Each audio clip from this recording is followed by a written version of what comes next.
Rich feel देणारी काजू मसाला भाजी घरातच बनवली तर चला तर त्यासाठी कांदा टोमॅटो चिरून घेतला, सोबतच लसूण जिरे आणि थोडे काजू हे आहेत आजच्या आपल्या स्टार रेसिपीचे हिरो।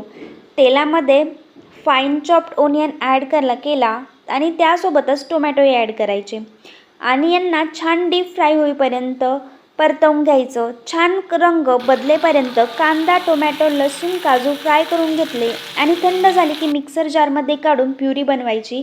नंतर त्याच कढईमध्ये तेल टाकून त्यात जिरे मोहरीची फोडणी देऊन प्युरी ॲड करायची। प्युरी पण परतवून घ्यायची जोपर्यंत तेल सोडत नाही।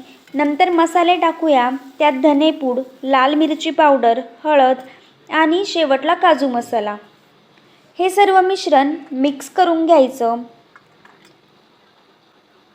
मिक्स करून छान परतवून घ्यायचं हे मिश्रण आणि नंतर पाणी ॲड करायचं, सोबतच चवीनुसार मीठही टाकायचं।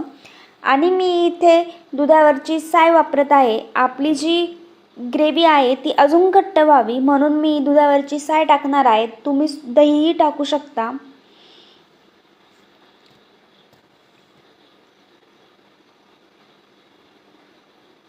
साय टाकून छान मिक्स करून घ्यायचं। आणि इथे एक टीप आहे, काजू मी आधी 15 मिनिटासाठी गरम पाण्यात भिजवलेले आहे। तुम्ही काजू फ्राय करून पण ॲड करू शकता। आणि हो, शेवटी ॲड करूया कस्तुरी मेथी। बस रेडी झाली आपली क्रीमी रिच काजू मसाला भाजी। आणि हो, अशाच रेसिपी बघण्यासाठी तुम्ही माझ्या चॅनलला सबस्क्राईब